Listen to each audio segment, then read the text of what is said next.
본 영상은 스포일러 및 주관적인 해석이 포함되어 있음을 알려드립니다. 한 남자가 맛깔나게 담배를 피며 테마를 준비하고 있습니다. 그 이름은 존 컨스탄틴.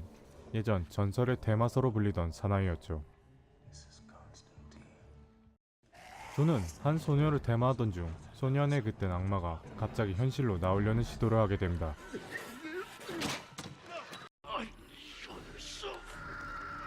자칫하면 악마가 현실로 나오게 되는 최악의 상황을 막기 위해 존은 서둘러 거울을 이용해 소녀 안에 깃든 악마를 거울 속에 가둬 퇴마하게 됩니다.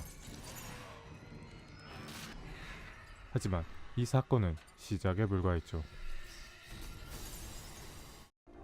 정신병동에서 이사벨이라는 여성이 자살을 하게 됩니다. 그녀의 쌍둥이 언니이자 LA 형사인 안젤라, 동생 이사벨의 자살 사건에 의문을 품으며 자기 동생은 절대 자살하지 않을 거라 생각했죠. 동생 이사벨의 자살 사건을 수사하는 안젤라. 그러나 이사벨의 자살 사건에서 어떠한 타살의 흔적도 발견하지 못하게 됩니다. 하염없이 이사벨의 마지막 CCTV를 보는 도중 우연히 한 이름을 듣게 됩니다. 콘스탄틴의 이름을 들은 안젤라. 지푸라기라도 잡는 심정으로 존의 집을 찾아오게 되지만 존은 안젤라에게 심한 말을 하며 그녀를 문전박대하게 됩니다.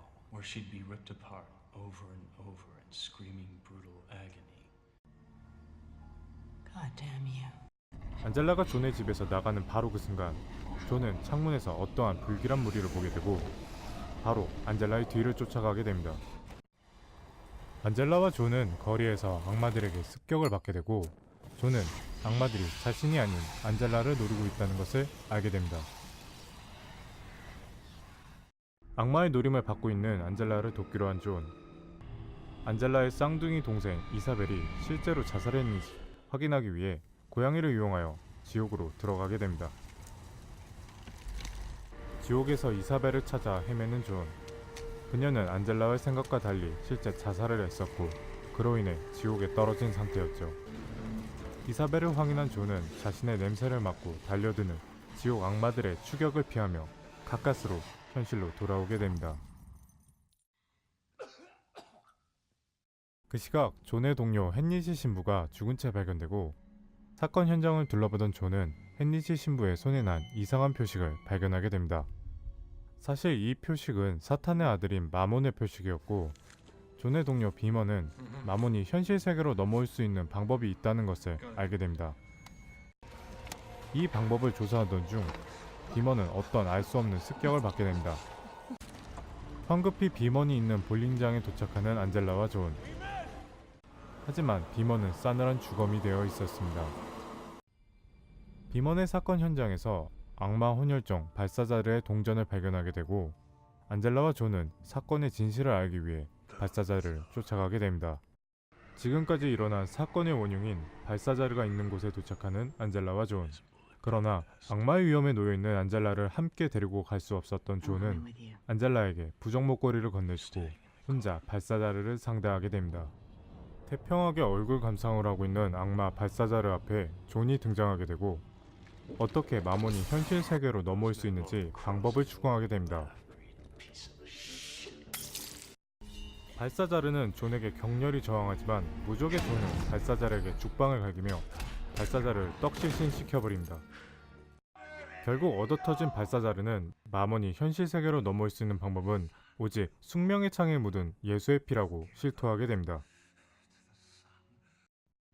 나홀로 싸우는 존이 걱정됐던 안젤라. 걱정된 나머지 차에서 나와 존을 찾아오게 되지만 실수로 존이 준 부적 목걸이를 착용하지 않은 상태였고 안젤라는 어떠한 힘에 잡혀 끌려가게 됩니다. 안젤라의 행방을 찾기 위해 옛 동료이자 테마사인 미드나잇에게 도움을 받아 200명의 사형수를 죽인 전기의자에 앉는 존. 전기의자에 전류가 흐르게 되면서 그가 지금까지 알지 못했던 진실들과 마주하게 됩니다. 과연 존은 무사히 안젤라를 구하고 악마의 위험에 놓인 현실 세상을 구원할 수 있을까요? 저는 이 영화를 고등학교 때 처음 접했고 지금까지 최고의 테마 영화라고 생각하고 있습니다. 배우들의 안정적인 연기, 전반적인 연출, CG 등은 가히 지금 나오는 영화들과 견주어 봐도 손색이 없을 정도입니다. 현실과 지옥을 넘나드는 장면이나 삶과 죽음의 경계에서 시간이 멈추는 장면, 악마 루시퍼가 등장하는 장면 등 너무나도 좋은 연출이 많은 영화입니다. 테마나 오컬트 영화를 좋아하시는 분들이라면 누구나 알만한 영화라고 생각하고, 혹시 아직도 본 영화를 시청해보지 못한 분들이 계시다면 꼭 추천해드리고 싶은 영화입니다. 이상으로 홍뚜 무비였습니다. 구독과 좋아요 부탁드리겠습니다.